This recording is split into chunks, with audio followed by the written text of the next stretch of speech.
নমস্কার বন্ধুরা, মিনুর রান্নাঘরে আপনাদের স্বাগত। চলে এলাম নতুন একটা রেসিপি নিয়ে। আজকের আমি এখানে কিছুটা মুসুর ডাল ভিজিয়ে নিয়েছি। ডালটা পুরো ভিজে গেছে, রাতে ভিজিয়ে রেখেছিলাম, এখন সকাল। আর এখানে নিয়েছি কিছুটা সোয়াবিন। এই ডাল আর সোয়াবিন দিয়ে দারুণ স্বাদের একটা নিরামিষ রেসিপি করব। তাহলে চলুন শুরু করি। এটা রান্না করতে আরও অনেক উপকরণ লাগবে, সেগুলো রান্না করতে করতেই রেখে দেবো। একদম প্রথমে ডালটাকে আমি একটা ছাঁকনির মধ্যে রেখে জলটা ঝরিয়ে নেব।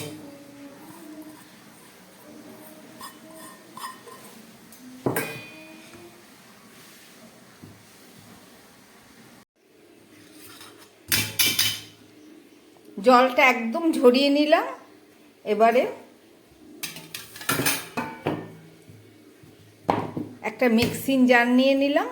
আমি এর মধ্যে ডালগুলোকে একদম শুকনোভাবে জল না দিয়ে পেস্ট করে নেব।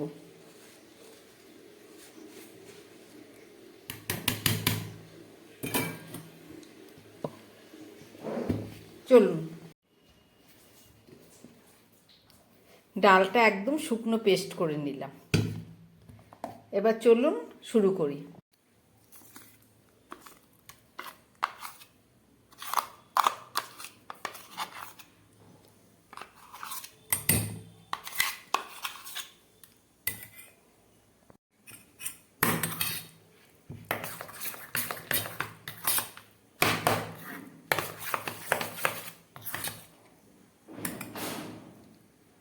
এর মধ্যে দিয়ে দিচ্ছি আমি শুধু একটু নুন, আর কোনো কিছু দেবো না।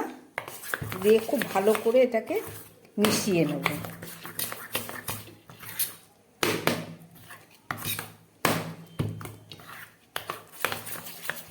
মেশানো হয়ে গেল, এটা এখন থাক 5 মিনিটের জন্যে। একটা কড়াই বসিয়ে দিয়ে তার মধ্যে আমি একটু জল দিয়ে দিলাম।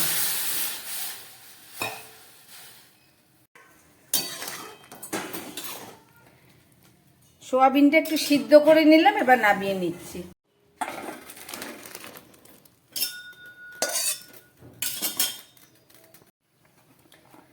সোয়াবিন সিদ্ধ করে কড়াইটা বসিয়ে দিয়েছি।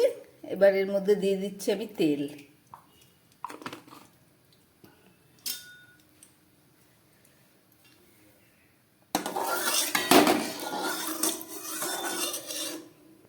তেলটা গরম হয়ে গেছে, আর এই যে মুসুর ডালটা পেস্ট করে রেখেছি, এর থেকে একদম গ্যাস কম করে আমি ছোট ছোট বড়া করে নেব।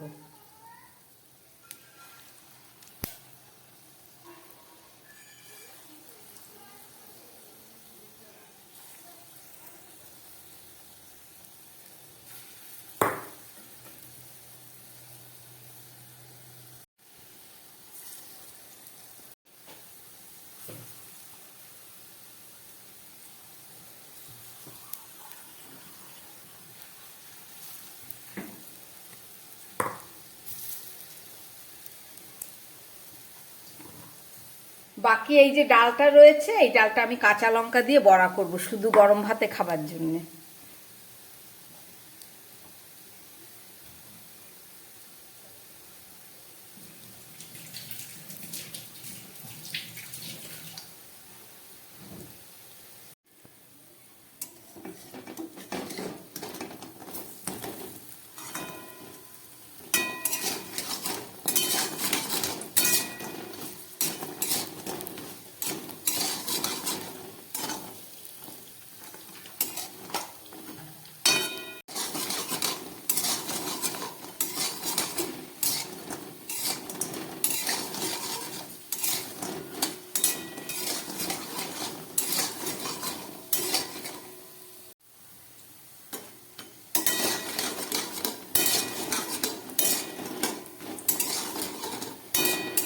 খুব ভালো করে আমি বড়াগুলো ভেজে নিলাম, এবার তুলে নিচ্ছি।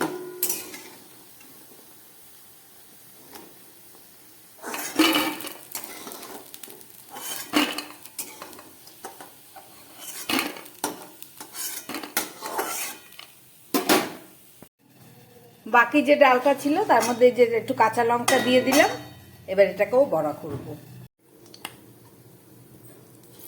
গরম ভাতে যারা পেঁয়াজ পছন্দ করে তারা এই ডালের কাঁচা লঙ্কার সঙ্গে একটু পেঁয়াজ দিলেও খুব ভালো হয় বড়ার স্বাদ। কিন্তু আমি যেহেতু নিরামিষ করছি তাই বড়াগুলো আমি কাঁচা লঙ্কা দিয়ে আর নুন দিয়েই ভাজলাম।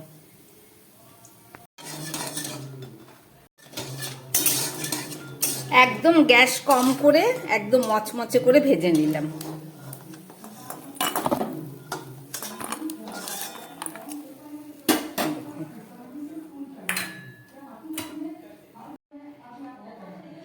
এই তেলের মধ্যে আমি আরো খানিকটা সর্ষের তেল দিয়ে দিলাম।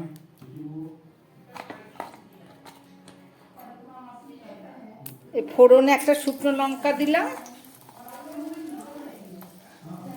দুটো এলাচ, একটা লবঙ্গ দিলাম, আর দুটো তেজপাতা দিয়ে দিচ্ছি।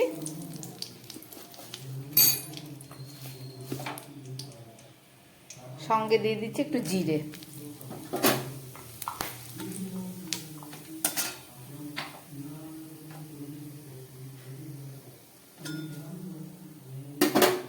এবার কয়েক টুকরো আলু নিয়ে নিলাম। এই আলুটাকে খুব ভালো করে এবারে ভেজে নেব।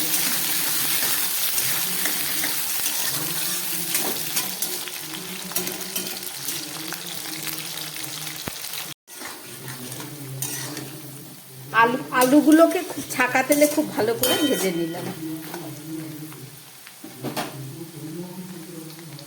এবারে আমি একটু ক্যাপসিকাম দিয়ে দিচ্ছি। ক্যাপসিকামটা অপশনাল, যারা পছন্দ করেন দেবেন, যারা করেন না দেবেন না, কিন্তু দিলে তরকারির স্বাদ দারুণ হয়। আর দিয়ে দিচ্ছি একটু টমেটো।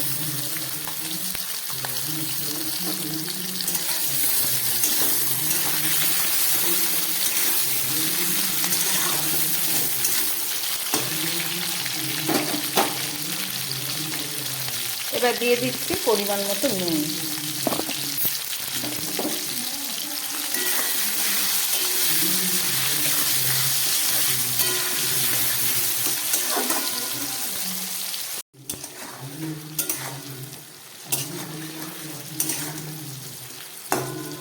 নুন দিয়ে আবার একটু ভেজে নিলাম। এবার দিয়ে দিচ্ছি পরিমাণ মতো হলুদ, আর সঙ্গে দিচ্ছি 1 চামচ আদা বাটা। নিরামিষ তরকারি।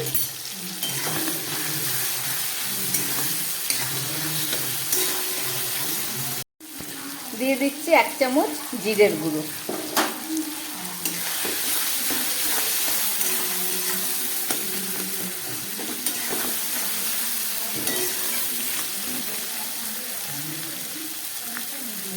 এখানে আমি যে সোয়াবিনগুলো গরম জলে নুন দিয়ে ভিজিয়ে নিয়েছিলাম সেগুলোকে জল চিপে এগুলোকেও দিয়ে দিচ্ছি।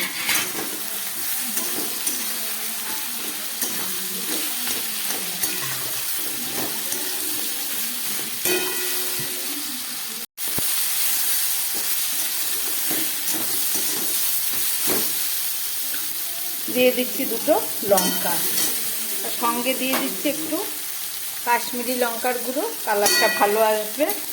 ঝালটা আপনারা আপনাদের পরিমাণ মতো দেবেন।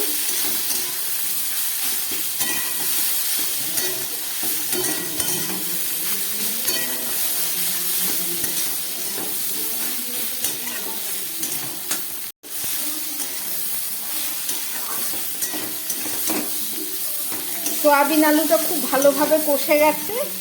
এবার আমি এর মধ্যে দিয়ে দেবো উষ্ণ গরম জল।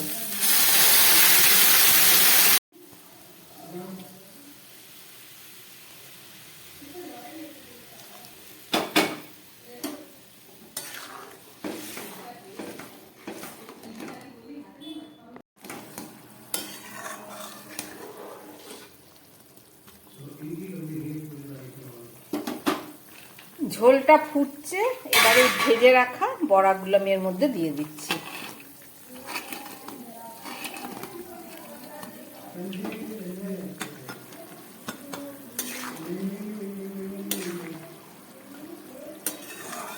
সোয়াবিন, আলু আর ডালের বড়া দিয়ে নিরামিষ তরকারি হচ্ছে।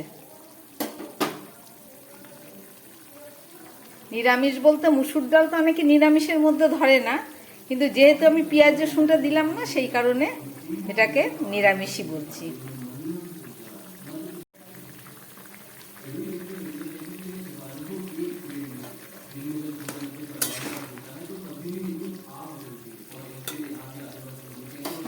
এবার আমি একটা ঢাকা দিয়ে দিচ্ছি।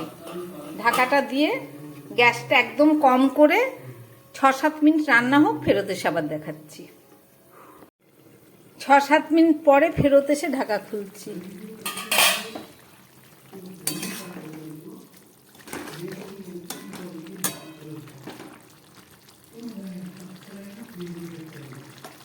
দেখুন বড়াগুলো ঝোল ঢুকে একদম নরম হয়ে গেছে।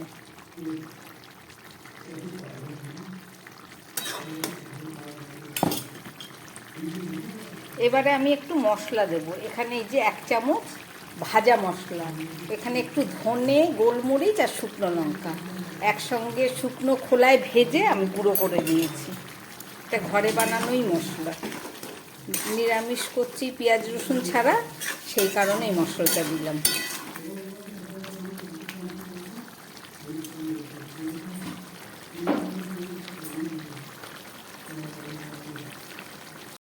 রান্নাটা আমার হয়ে গেছে। এবার দিয়ে দিচ্ছি 1 চামচ ঘি।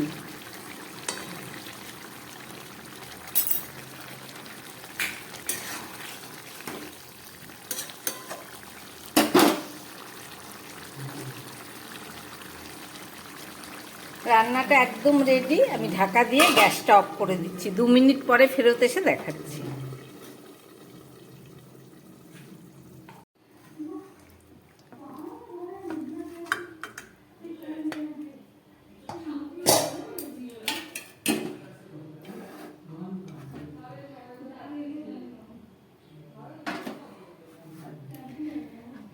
দারুণ খেতে হয় নিরামিষ মসুর ডালের বড়া, সয়াবিন আলু দিয়ে তরকারি। কিভাবে বানালাম দেখলেন, আশা করি আপনাদের ভালো লেগেছে। আপনারা এই মশলা কষাবার সময় রসুন পেঁয়াজও দিতে পারেন, অসুবিধা নেই, তাতেও ভালো হবে। যদি ভালো লাগে আমার বানানো এই রেসিপি, তাহলে আমার চ্যানেলটাকে লাইক করবেন,